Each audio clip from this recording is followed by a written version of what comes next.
And Chandu నాకు ఈ idea చెప్పినప్పుడు చాలా ఎక్సైట్ అయ్యాను. ఆ తర్వాత మేము శ్రీకాకుళంలో అడుగు పెట్టాము, మత్స్యలేశంకి వెళ్ళాము. అక్కడ నాకు ఇది ఎంత కష్టమైన జర్నీ అవబోతుందని నాకు తెలిసింది. కష్టంతో పాటు ఎంత రెస్పాన్సిబిలిటీ ఉందో నాకు అర్థమైంది. ఎందుకంటే అక్కడ మత్స్యకారులని కలవటం, వాళ్ళ కష్టాలని తెలుసుకోవటం, వాళ్ళ లైఫ్, ఆ తర్వాత శ్రీకాకుళం యాస, మనం ఒక కమ్యూనిటీని రిప్రజెంట్ చేయటం, అదే కాకుండా ఒక అద్భుతమైన లవ్ స్టోరీ రాశాడు చందు. అండ్ అరవింద్ గారు పెట్టిన బడ్జెట్ దీనికి, అరవింద్ గారు వాసు పెట్టిన బడ్జెట్. అండ్ అదే కాకుండా ఒక యాక్టర్కి ఇన్ని క్వాలిటీస్, ఇన్ని ఆపర్చునిటీస్ ఉన్న ఒక రోల్ చాలా రేర్గా దొరుకుతాయి. కష్టం అనేది అందరు కష్టపడతారు, బట్ నాకు ఈ కష్టంలో ఎంతో ఒక రెస్పాన్సిబిలిటీ కనిపించింది. సో అది డెఫినెట్గా మనం ఫెయిల్ అవ్వకూడదు, ఎట్టి పరిస్థితుల్లో అది ఒక సక్సెస్ చేయాలనే ప్రయత్నంతో ఈ జర్నీ మొదలుపెట్టాము. అండ్ ఆ జర్నీ నా టీం ఎంతో నన్ను సపోర్ట్ చేశారు. So thank you so much. నిజంగా ఆ 7వ తారీఖు పొద్దున్న లేచిన వెంటనే నేను చూసిన రివ్యూస్ అయినా, ట్వీట్స్ అయినా, ఆడియన్స్ రెస్పాన్స్ అయినా, మీడియా మిత్రులు ఇచ్చిన రివ్యూస్ అన్నీ నాకు ఎంతో ఆనందం కలిగింది. సినిమా రిలీజ్ అయ్యే 3-4 రోజుల ముందు ఒక భయం మొదలైంది. అంటే ఈ ప్రయాణం పూర్తయింది, ఇప్పుడు ఆడియన్స్ చూసి రివ్యూ ఇవ్వబోతున్నారు, వాళ్ళు మార్క్స్ ఇవ్వబోతున్నారని, ఎలా ఉంటుందని ఏ సినిమాకి లేని ఒక భయం మొదలైంది. బట్ ఆ 4-5 డేస్లో నాకు ఇంకా గుర్తుంది, నాకు చందు, వాసు, అరవింద్ గారు ఎంతో ధైర్యం ఇచ్చారు. వాసు అసలు ప్రతి ఫంక్షన్లో కాలర్ ఎగరేసి ఏదేదో ఎన్నెన్నో కమిట్మెంట్లు ఇచ్చాడు. 100 కోట్లు అనేది ఎప్పుడో కమిట్ చేశాడు వాసు. అలాగే అరవింద్ గారు నాకు డోంట్ వరీ అమ్మా, it will be the best film in your career అని నాకు ముందే చెప్పారు. అండ్ నేను కూడా ఎంతో నమ్మాను. ఏంటంటే 100% లవ్ నా కెరియర్కి ఎలా ఒక బూస్ట్ ఇచ్చిందో, అలా ఈ సినిమా తండేల్ సినిమా నాకు అలాంటి బూస్ట్ వస్తుందని నేను ముందే చెప్పాను. అండ్ అదే జరిగింది. I really need to thank my team for that. Chandu, ఒక రకంగా నువ్వే నాకు ఒక ఛాలెంజ్ చూపిస్తావు. ఆ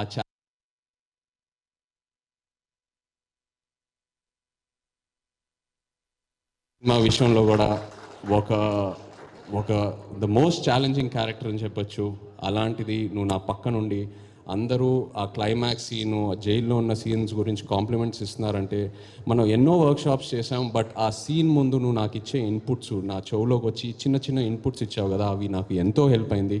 అలాంటిది సినిమా అంతా నన్ను ఎంతో సపోర్ట్ చేసి ముందుకు తీసుకెళ్ళావు. ఇప్పుడు స్టేజ్ మీద ఇంకో పెద్ద ఛాలెంజ్ ఏదో పెట్టావు. Thank you so much. And ఇంకో భయం ఏంటంటే, మనం 3వ సినిమా కలిసి చేయటం, మన జర్నీ ఎక్కడ పాడవకూడదని ఎంతో ఒక పాజిటివ్ జర్నీ. సో ఇది మన 3వ సినిమా కలిసి చేయటం అనేది ఇంత ఇంత పెద్ద హిట్ అవటం అనేది ఎంతో ఆనందంగా ఉంది Chandu. I also wish you all the best. Just hope you grow, just keep growing and you definitely will. Thank you Chandu. అలాగే అరవింద్ గారు గురించి, వాసు గురించి ఆల్రెడీ ముందు చెప్పాను. ఒక భయం మొదలైంది, ఇంకో సినిమా వీళ్ళ సపోర్ట్ లేకుండా నేను ఎలా చేస్తాననేది ఒక భయం మొదలైంది. అంత కాంట్రిబ్యూట్ చేశారు ఈ సినిమాకి. అండ్ ప్రమోషన్ విషయంకి వస్తే, అంటే సినిమా విషయంలో ఎంత కాంట్రిబ్యూట్ చేశారో ఆల్రెడీ చెప్పాను, బట్ ప్రమోషన్ విషయంకి వస్తే ఒక సినిమా రిలీజ్ అయిన తర్వాత ఇంకా ఆడియన్స్లోకి ఎలా తీసుకెళ్లాలనేది ఫస్ట్ టైం నేను చూస్తున్నాను.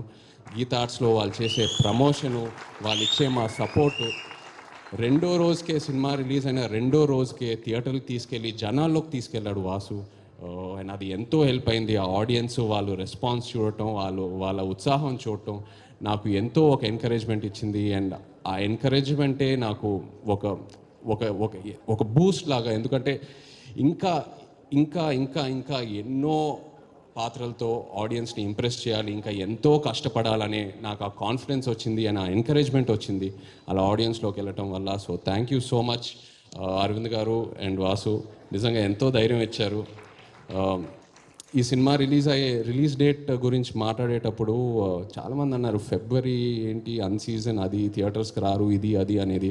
బట్ అరవింద్ గారు ఆ డేట్ మీద స్టిక్ ఆన్ అయ్యారు, లేదమ్మా ఈ సినిమాకి ఇదే కరెక్టు, డోంట్ వరీ అని. అండ్ ఈ విషయంలో కూడా మన తెలుగు సినిమా ప్రేక్షకులకి థ్యాంక్ యూ చెప్పాలి. సినిమా లవర్స్ అంటే తెలుగు సినిమా ప్రేక్షకుల తర్వాతే. ఏ సీజన్లో అయినా, ఏ డేట్లో అయినా మనం ఒక మంచి కంటెంట్ ఉన్న సినిమా ఇస్తే ఎలా ఆదరిస్తున్నారో మీరు మాకు చూపించారు. Thank you so much. అలాగే మా రాక్ స్టార్ డిఎస్పి నిజంగా చందు అన్నట్టు ఈ సినిమాని పూర్తిగా అర్థం చేసుకున్న ఏకైక క్యాండిడేట్ మన టీంలో దేవియే 100%. నిజంగా, ఎందుకంటే నేను ఫస్ట్ కాపీ చూసినప్పుడు మీరు ఆ బుజ్జి తల్లి పాట ఇంకో వర్షన్ ఇచ్చారే ఆ క్లైమాక్స్ సీన్కి, అది నిజంగా no one could have understood it better and you are in the film Devi. And నేను దేవితో దేవి స్టూడియో కూడా 2-3 సార్లు వెళ్ళాను మాట్లాడడానికి. నేను ఏదో సాంగ్స్ గురించి మాట్లాడదామని అక్కడికి వెళ్తే దేవి సినిమా గురించి ఎంత మాట్లాడుతూ ఉన్నాడో నాకు నిజంగా నా క్యారెక్టర్ గురించి ఇంకా ఎన్నో ఇన్పుట్స్ వచ్చినాయి. He is so much in to the film. And అలాగే మా డాన్స్ రిహర్సల్స్కి వచ్చి ఆయన ఎనర్జీ మాతో షేర్ చేసి ప్రతి ఈవెంట్లో ఆయన స్టేజ్ మీద ఎంతో ఎనర్జీ మాకు ఇస్తూ ఉన్నాడు. Thank you so much Devi. And మీరు అన్నట్టు Akkineni family will always be indebted to you. You given us blockbuster albums.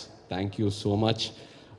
మా డిఓపి శ్యామ్ దత్ గారికి, ఎడిటర్ నవీన్ నూలి గారికి, మా choreographers Shekhar master, fight masters, అలాగే మా తండేల్ బాయ్స్ అందరు ఇక్కడ ఉన్నారు. Thank you so much to everyone, to all the actors here who have supported me and the entire direction team, production team. అలాగే కరుణాకరణ్ గారు, very happy to see you here.